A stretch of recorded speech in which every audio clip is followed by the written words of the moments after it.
passer la parole maintenant à des témoins adhérents du réseau Cocan qui peuvent peut-être nous donner un peu leur vision la plus concrète possible, la plus évidente possible par rapport à leur réalité sur ce que vous fabriquez ensemble. Alors on va commencer par la région Rhône-Alpes, qui m'est bien chère, et notamment les montagnes. Alors, je ne sais plus si vous êtes en Savoie ou Haute-Savoie. Haute-Savoie, 74 c'est Haute-Savoie. Et pour nous raconter un peu cette histoire d'interface entre l'ACI, l'atelier chantier d'insertion Cocagne, et le système productif local notamment, et les associations, comment vous avez imaginé, toi Sébastien avec Cyrielle, ce projet qui s'appelle Kazakh. Alors on reste dans les terminologies quand même. Alors le cheval de Troie, il faut quand même se souvenir que les Athéniens étaient bien inférieurs en nombre aux Troyens. Bon, donc il fallait bien ruser un peu pour renverser Troie. Alors comme les Athéniens atteignirent, on va essayer de retomber sur, sur les rives des lacs de Haute-Savoie. Le projet Kazakh, ça veut dire alors collectif des acteurs de la solidarité alimentaire du Chablais, qui regroupe des producteurs bio et des acteurs de l'aide alimentaire. Bon, Sébastien, Cyrielle, on vous laisse la parole, vous avez tout votre temps. Et si vous avez des digressions à faire, n'hésitez pas.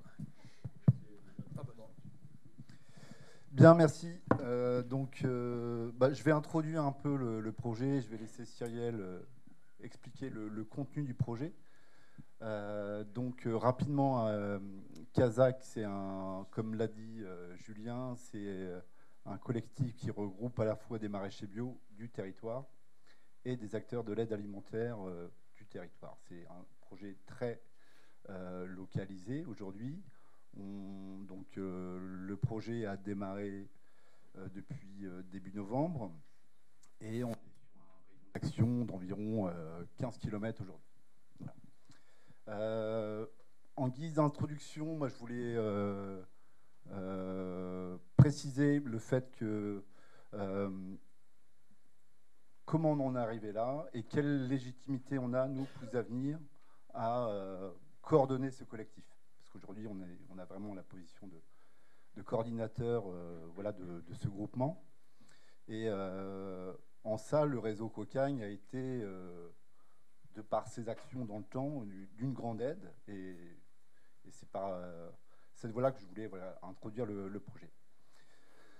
Donc, concernant les acteurs de l'aide alimentaire, déjà, en 2020, on avait bénéficié d'une enveloppe post-Covid d'aide d'urgence. On avait appelé ça à l'époque le vrac solidaire. Et nous, on s'était saisi de cette opportunité, on va dire, de travailler avec les acteurs de l'aide alimentaire, chose qu'on faisait assez peu jusque-là. Ça a duré sur 3-4 mois. On avait distribué pour l'équivalent de, je ne sais plus les chiffres en tête, mais c'était 11 ou 12 000 euros de denrées.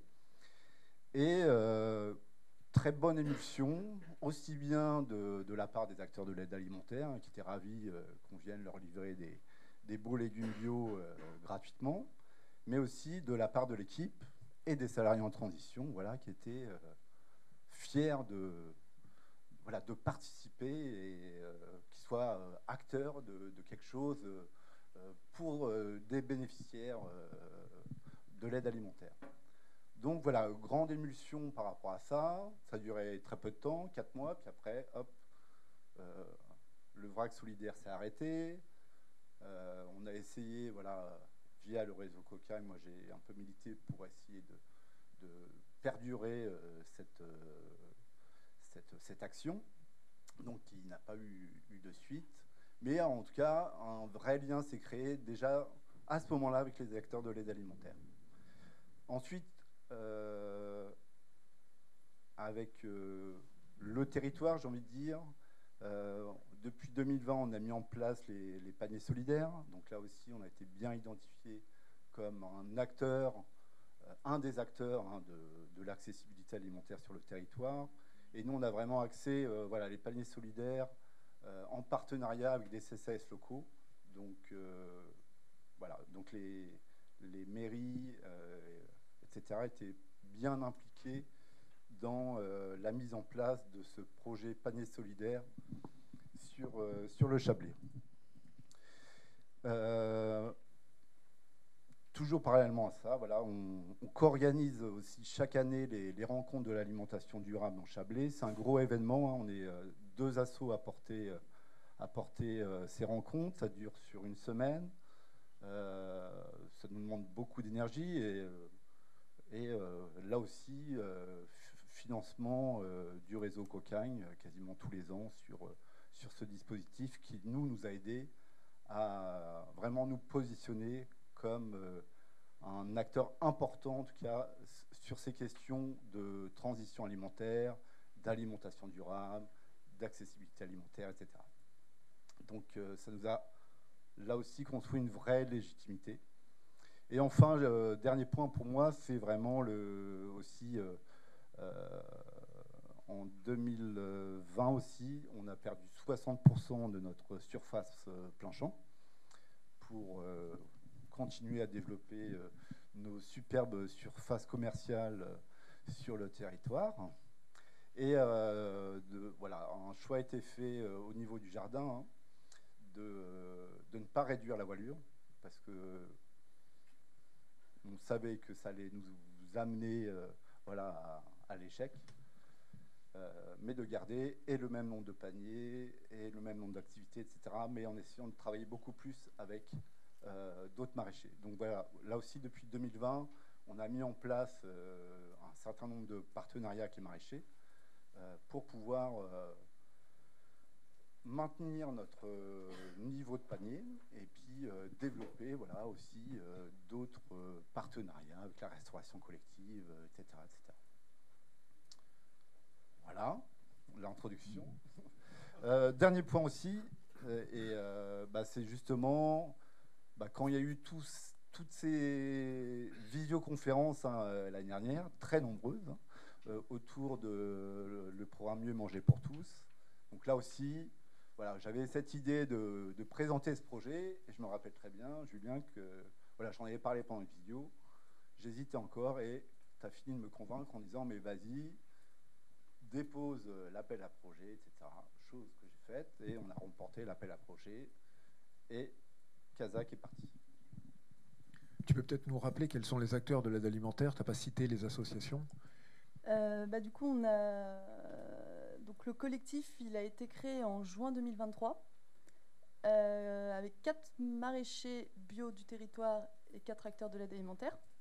Donc les acteurs de l'aide alimentaire, on est avec le Secours populaire, un centre d'hébergement d'urgence, épicerie sociale EDERS, et ensuite une association locale, ouais, Accueil et Partage à Évian. Donc voilà, donc on a créé ce collectif en juin. On a participé, enfin on s'est mobilisé pour l'appel à projet Mieux manger pour tous, que Pousse d'avenir a porté au nom du collectif. Et on l'a remporté, et donc on a pu commencer à lancer les distributions en novembre 2023. Donc concrètement, en fait, ce qui se passe, c'est qu'on a une enveloppe qui nous permet d'acheter au juste prix des légumes bio aux agriculteurs, aux maraîchers. Donc pour ça, on s'appuie sur une mercuriale bio, prix non négociable. Et ces légumes, on les distribue ensuite gratuitement aux acteurs de l'aide alimentaire.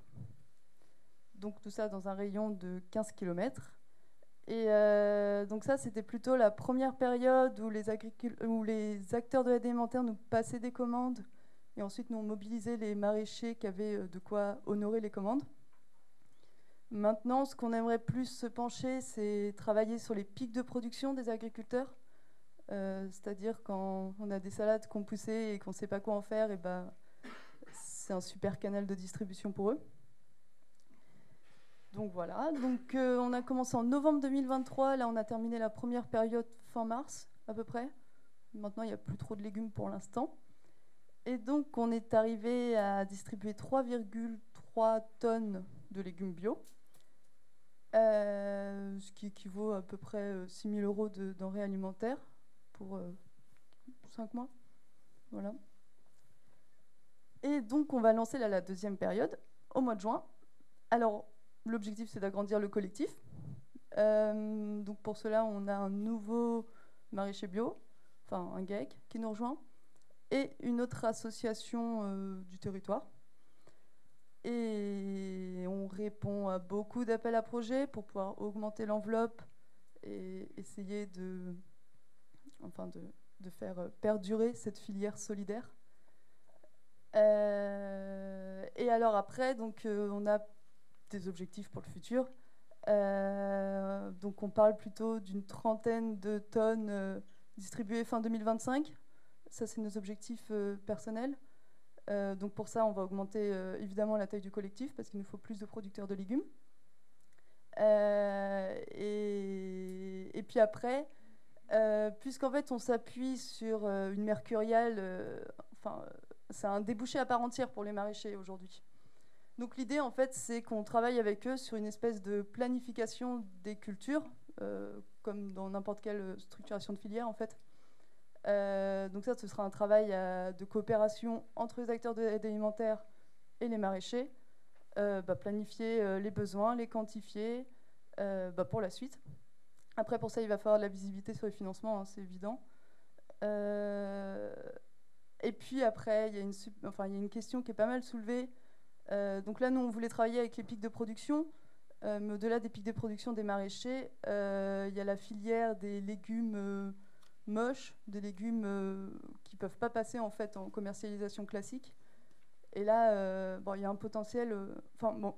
voilà, il y a beaucoup de questions qui sont soulevées et auxquelles on aimerait trouver des réponses.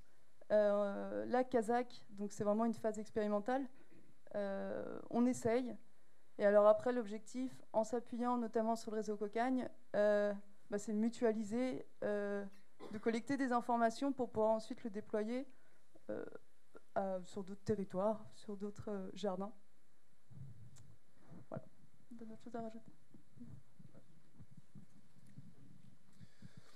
Donc, pour donner un peu d'optimisme, hein, parce que je sens un peu de pessimiste depuis hier soir, n'est-ce pas? Voilà, moi, je voulais quand même ajouter le fait que, ça fait 10 ans que je suis au jardin, etc. Là, on est depuis le début d'année 2024 en phase justement d'essayer de mobiliser des partenaires, etc. Et je suis très surpris, moi, j'ai pas encore de réponse positive, etc. Mais je suis très surpris de l'accueil qui m'est fait avec ce projet, avec des rendez-vous qui sont très rapidement. Je sens un vrai intérêt sur le projet. Et pour moi, c'est quelque chose de nouveau, quoi. Je pense que oui, on a vraiment notre carte à jouer, nous, jardins sur le territoire, mais voilà, le réseau Cocagne, bon, je vous l'apprends pas, hein. Au niveau de tous les jardins, mais encore une fois, je suis hyper surpris.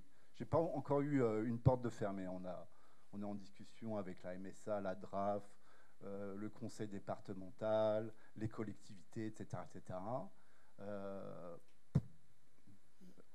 On discute aujourd'hui avec tout le monde sur le projet. Il y a personne qui nous a dit non, mais là, on a des difficultés budgétaires, blablabla. Vous comprenez, le discours qu'on entend, en tout cas, moi j'entends depuis 10 ans. Là, aujourd'hui, je ne l'ai pas. Je les entends peut-être plus, je ne sais pas, mais, mais en tout cas, voilà. Pour moi, c'est hyper intéressant et hyper positif. Après, on verra par la suite ce que ça donne.